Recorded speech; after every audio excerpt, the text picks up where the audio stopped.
Mic check 1 2, mic check 1 2. We're rolling, right? Hey guys, welcome back to the channel Lost Legend TV. This is Ray, and today we are going to be reviewing Trapped. Trapped is a 2002 film based on the novel 24 Hours by Greg Iles. I came across this and I saw Kevin Bacon. And I love Kevin Bacon. I love his work. He has a resume as long as my d. And it has a star-studded cast. It has Stuart Townsend, Dakota Fanning, and she does great here as a child actor. Courtney Love. Ambulance! Call an ambulance! But not for me! And Charlize Theron. And it also stars Pruitt Taylor Vince, which I am most familiar with him in The Devil's Candy. He plays a very creepy role in that movie, but we're not here to talk about that. We're here to talk about Trapped. There is just something I love about Kevin Bacon in horror movies and thriller movies. This isn't necessarily a horror movie, it's a thriller, but nonetheless, I love to see Kevin Bacon in action. I loved him in Friday the 13th, the original 1980 film. I love him in Tremors. The list just goes on and on and on. This movie is about Kevin Bacon plays this character named Joe, alongside Pruitt's character named Marvin. Joe and Marvin have this get-rich scheme where they kidnap children of doctors, hold them for 24 hours, and get a $250,000 ransom from them. They have done this 3 times, and now they're about to make a move on the 4th. I should also throw in that Courtney Love's character, Cheryl, is Joe's wife, and she helps them along the way. Charlize Theron plays this character named Karen, who is married to Dr. Will, played by Stuart Townsend, and they have the daughter, which is played by Dakota Fanning. Her name is Abby. So Will has to go through this conference because he has made this groundbreaking discovery of this new anesthetic for patients. Karen and Abby are there by themselves. The movie doesn't shy away of getting right into the action. And before we go any further, I must say that I really didn't like the opening credits. It's just the way it was shot. The actors were fine, the storytelling was fine, all the highlights were blown out, but let's move on. So as Marvin kidnaps Abby, Joe makes his presence known to Karen, and there's this point very early on that Karen gets the upper hand on Joe with a pistol, with a handgun. But he's not sweating it because he made the point to tell her that if I do not call Marvin every 30 minutes, then your child will die. The only thing we have to do is wait 24 hours, give us the money, and you can have her back. We haven't hurt any of these kids yet. If you follow the rules, we can play this out as planned. What they didn't realize is that Abby suffers from asthma very, very bad. She can have an attack at any time. It is a life or death situation. At first, of course, Joe doesn't believe her. Marvin calls in and says, oh my God, she just had an attack. Hey, give her strong coffee, open up her airways. So Karen and Joe are forced to drive out to Marvin and Abby, give her medicine, then they gotta drive back. And Kevin Bacon does a very good job of playing this menacing, kind of pervy bad guy in this film. Marvin plays the typical, yes, I'm going along with this, but I really don't want to. And Karen is just worried about her daughter, Abby. Charlize Theron plays the distressed mother very well in this. And it is a cat and mouse game in a sense that Karen has to play mind games with Joe to keep him distracted. She has to find out what to do. She's trying to make phone calls. The neighbor comes over.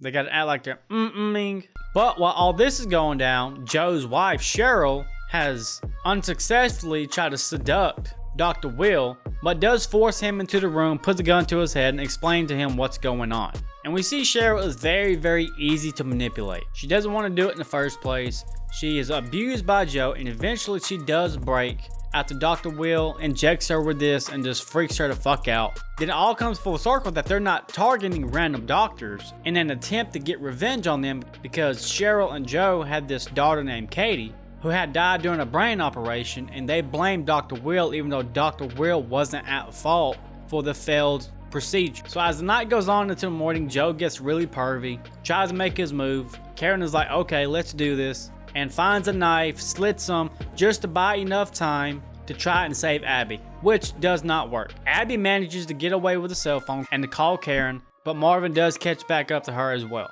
So in the morning time, they do go to the bank, they do get the money out. Dr. Will is then approached by the FBI because they had an anonymous tip that their daughter had been kidnapped, and I guess they had caught on to the pattern of this happening. But everything's going to shit because Joe is changing the plans. So Cheryl is now helping Will try to get Abby back. Will and Cheryl board the seaplane because Will's like, fuck you, fuck the FBI, I'm gonna go get my daughter myself. It's a very kick-ass moment when he does because he lands that fucking plane on the fucking highway, kicks some ass, and gets his daughter back. It's more climactic than that, but that's the gist of what happens. When Will lands the seaplane down, he causes a major pileup, which causes Marvin to swerve off the road and crash. Now, this was very ballsy. Abby was also in that truck, and what if she didn't have a seatbelt on? If she didn't, she would have been dead meat, my friend. But she's alright. Joe gets out looking for Abby. It is then revealed that Joe's plan all along was never to give Abby back. Joe wanted to surprise Cheryl and keep Abby forever so they can raise a new daughter and be a happy family again. And of course this was never going to work. But finally Will and Joe get into a scuffle, and Karen comes in to save the day and shoots Joe dead in the street. Marvin gives Abby back, Cheryl's arrested, and everybody lives happily ever after. That is a brief summary of this movie, but a whole lot more things play out. I don't want to spoil everything, but you should definitely go watch it for yourself and get your own opinion on it.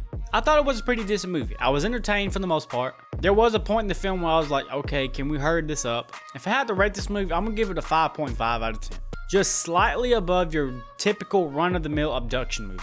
IMDb gives us a 6.1. Rotten Tomato gives us a 17% on the tomato meter and a 48% on audience scores. So I guess in this one, I am in the majority. It's just right in the middle. It's not great, it's not bad, it's pretty decent. It's a simple thriller based on a pretty decent book. The cast does a great job. There wasn't one person in the film I felt like was just kind of but if I had to choose one, it would definitely be Courtney Love.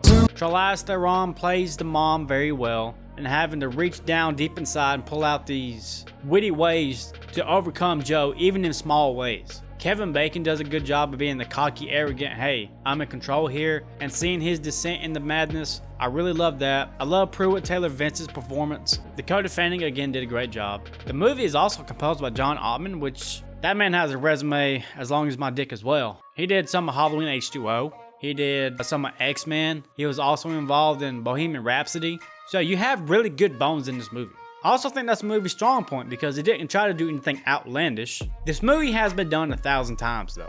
But I feel like the movie did it very well. But that's not to say that I'm calling it tasteless, it's not. I did find it very entertaining. So I'm going to give this a 5.5 out of 10.